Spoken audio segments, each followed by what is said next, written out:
بسم اللہ الرحمن الرحیم. عزیز ناظرین السلام علیکم. میں ہوں Abdul Nasir. Welcome to Al Nasir voice channel.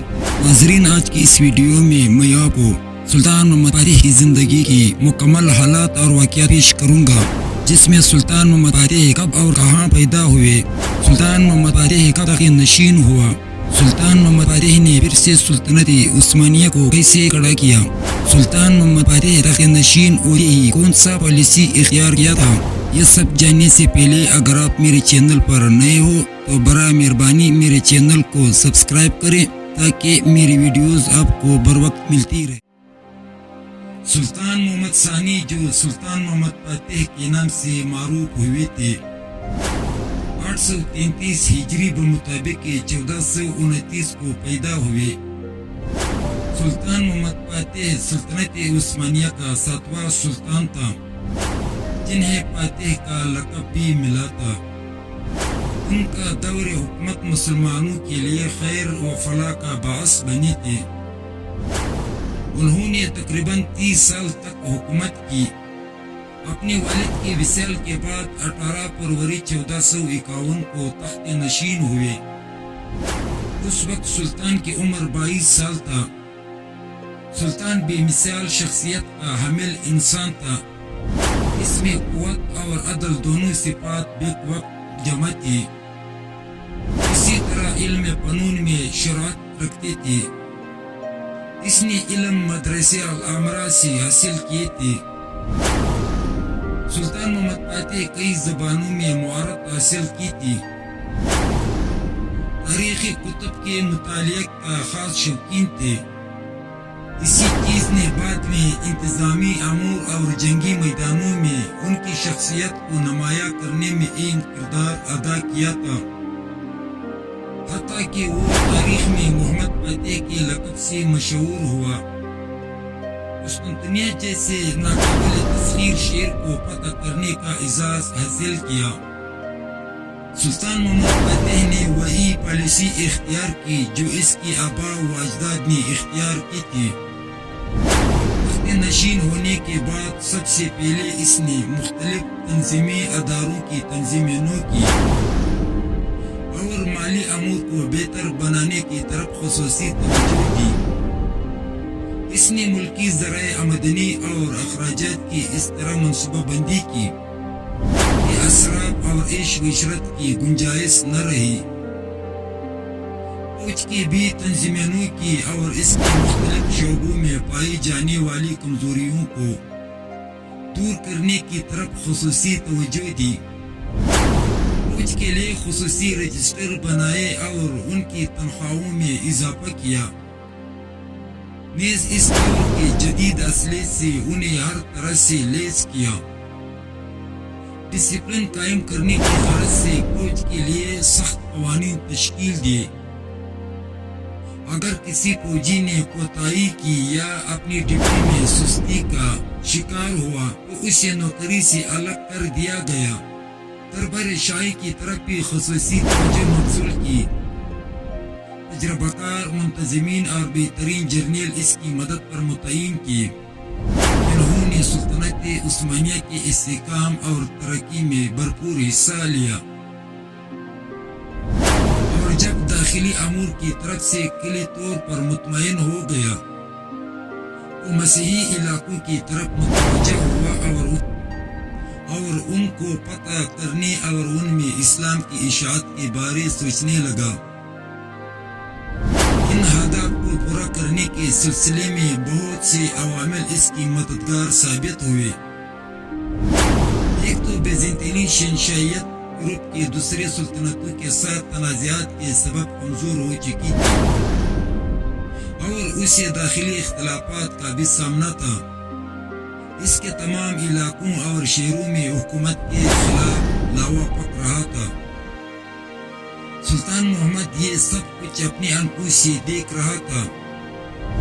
اس نے اس موقع سے فائدہ اٹھانے کے لیے اپنی تمام قوتیں داؤں پر لگا دی تاکہ بیزنطینی شہنشاہیت کے دارالحکومت قسطنطنیہ کو فتح کر کے کامیابیوں کا تاج سر سجائے اور عالم اسلام کے خلاف صلیبی تحریکوں کے ایک اہم اور مرکزی قلعے کو ختم کر دے جو عرصہ سے اسلام دشمن سازشوں میں مصروف تھا، اور اس طرح پوری مسیحیت بالعموم اور بیزنطینی شہنشاہیت کو بالخصوص مغلوب کرے۔ محمد اسے دو دولت عثمانیہ کا دارالحکومت بنا کر اپنے خوابوں کی تعبیر چاہتا تھا، جس کی تعبیر سے اس کے بیشتر وہ اسلامی لشکروں کے قائدین عاجز رہ گئے تھے۔ قسطنطنیہ دنیا کی اہم ترین شہروں میں شمار ہوتا تھا۔ اس کی بنیاد 330 ہجری میں بیزنطینی شہنشاہ قسطنطین اول نے رکھی۔ قسطنطنیہ کو پوری دنیا میں ایک ممتاز حیثیت حاصل تھی، حتیٰ کہ اس کے بارے میں کہا جاتا ہے اگر پوری دنیا ایک ملک ہوتی تو قسطنطنیہ اسے قابل تھا کہ اس ملک کا دارالحکومت بنتا۔ جب اس شہر کی بنیاد پڑی، یہ بیزنطینیوں کا دارالحکومت رہا۔ یہ دنیا کے عظیم ترین اور اہم ترین شہروں میں سے تھا۔ جب مسلمانوں نے بیزنطینی سلطنت کے ساتھ جہاد شروع کیا تو اس شہر کو اس جنگ میں ایک خاص مقام حاصل تھا۔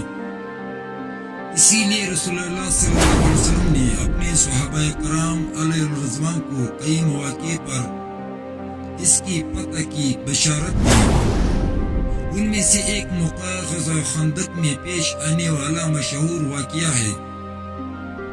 اسی لیے مسلمان خلفاء اور اسلامی عساکر کے کئی قائدین مختلف ادوار میں اس کو فتح کرنے میں مسابقت کرتے رہے تاکہ یہ بشارت رسول ان کے حق میں پوری ہو کہ قسطنطنیہ جس شخص کے ہاتھ سے فتح ہوگا وہ امیر بہترین امیر ہوگا اور وہ لشکر بہترین لشکر ہوگا۔ اسی لیے حضرت امیر معاویہ رضی اللہ عنہ کی دور خلافت سے عساکر اسلامیہ کی ہاتھ اس کی طرف بڑھتے رہے۔ قسطنطنیہ پر مسلمانوں کی طرف سے سب سے پہلا حملہ 44 عیسوی میں ہوا، لیکن یہ حملہ کامیاب نہ ہوا۔ پھر امیر معاویہ رضی اللہ عنہ کی دور خلافت میں کئی دوسرے حملے بھی ہوئے، لیکن سب ناکام رہے۔ اسی طرح اموی سلطنت نے قسطنطنیہ کو فتح کرنے کے لیے ایک اور کوشش کی۔ یہ حملہ اموی دور کا سب سے بڑا حملہ شمار ہوتا تھا۔ یہ حملہ سلیمان بن عبد الملک کی دور حکومت میں 98 عیسوی کو ہوا تھا۔ شہر قسطنطنیہ پر حملوں کا سلسلہ جاری رہا، حتیٰ کہ عباسی خلافت کے ابتدائی دور میں دولت بیزنطینی پر بہت زیادہ حملے ہوئے، لیکن کوئی حملہ کامیاب نہ ہوا۔ نہ تو قسطنطنیہ فتح ہوا اور نہ اس کی دفاعی اپوزیشن کو کچھ زیادہ نقصان پہنچا، اور اس کی داخلی صورتحال پر اس کے اثرات مرتب ہوئے۔ بالخصوص ہارون رشید کے عہد خلافت میں 190 ہجری کو جو حملہ ہوا، اس نے اس حکومت کو جھنجھوڑ کر رکھ دیا۔ اس کے بعد ایشیا کوچک میں کئی اسلامی ریاستیں ابھری جن میں سلجوقی ریاست بڑی اہمیت کی حامل ہے۔ یہ سلطنت ایشیا کوچک تک پھیلی ہوئی تھی اور اس کا فرما رواں 465 ہجری بمطابق 1072 سلطان علب ارسلان بڑا بہادر اور مجاہد تھا۔ اس نے 464 ہجری 1070 میں ملازکری کی جنگ میں روم کی بادشاہ ڈیموڈینس کو شکست دے کر قسطنطنیہ کو ہلا کر رکھ دیا۔ اس جنگ میں روم بذات خود اسیر ہوا اور ایک مدت بعد اس شرط پر اسے چھوڑ دیا کہ وہ سلطان سلجوقی کو سالانہ جزیہ ادا کرے گا، اور یہ بات اس حقیقت کی عکاسی کرتی ہے۔ عظیم سلجوقی سلطنت کے کمزور ہونے کے بعد کئی سلجوقی ریاستیں سامنے آئیں، جن میں سے سلاجقہ روم بڑی شہرت کے حامل ہیں۔ اس کی حکومت ایشیا کوچک کے علاقے میں تھی اور اس نے اپنی حدود و مغرب میں شہر کے سوائے ساحل تک وسیع کر دیا تھا اور رومانیہ کی حکومت اس کے سامنے بے بس ہو گئی تھی۔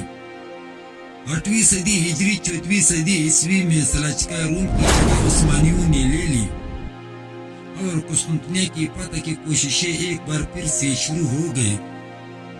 اس کی ابتدا میں اس وقت ہوئی جب بایزید، جو السائقہ کے نام سے معروف تھے، فتح قسطنطنیہ کی کوشش کی اور 796 ہجری کے مطابق 1393 میں بڑی شدت سے قسطنطنیہ کا محاصرہ کیا۔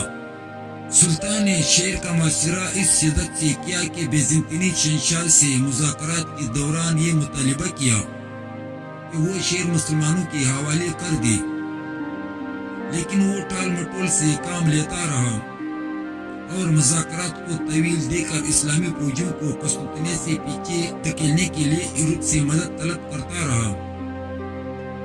قریب تھا کہ بایزید کے ہاتھ پر قسطنطنیہ فتح ہو جاتا، لیکن اسی اثناء میں خبر پہنچی کہ مغلوں نے تیمور لنگ کی قیادت میں عثمانی علاقوں پر حملے کر دیے اور ان علاقوں میں فتنہ و فساد کا بازار گرم کر رکھا ہے۔ سلطان بایزید کو مجبوراً محاصرہ اٹھانا پڑا اور اپنی فوجوں کو لے کر مغلوں سے جنگ کرنے کے لیے پیچھے ہٹنا پڑا۔ مغلوں کے خلاف فوج کشی میں بھی سلطان بایزید نے خود قیادت کی اور انقرہ کے مقام پر دونوں مسلم فوجوں کے درمیان گمسان جنگ ہوئی۔ بالآخر بایزید کی فوجوں کو شکست ہوئی، سلطان تیمور کے ہاتھوں گرفتار ہوا۔